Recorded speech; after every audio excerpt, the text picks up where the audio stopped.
DC's gotten harder and harder to develop in.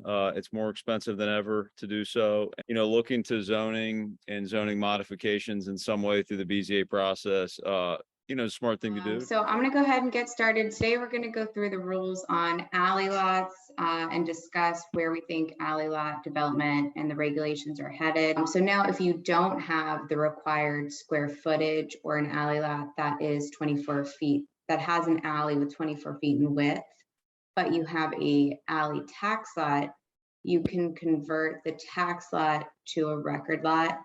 But it's interesting to note that this rule about tax lots being convertible, like if they're pre-58, they're record lots automatically, matter of right, and pre-2016 special exception.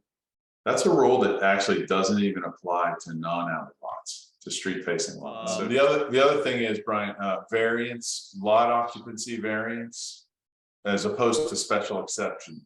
OP's almost always dead set against that. So that could go from RF to RA3, and the developer's looking at it saying, it's really not worth it with the IZ. Yeah, that's what I was going to ask you, but you just answered it, which is what's more important, the OP or the community? Sounds like OP is a lot more important right now. Yeah, I'd say in almost any case, maybe if it's like a use variance for a commercial use or something like that, the community might be more important, or it might depend on the community.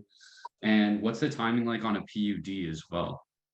Thank you. And thank you, Brian, Marty, and Alex, for putting this together. We really appreciate your time. Yeah, happy to do it. That's a good question. The timing can be all over the place, I think. At least my experience. 4.5 months or 3.5. Right now we're at 3.5 from application date to hearing date.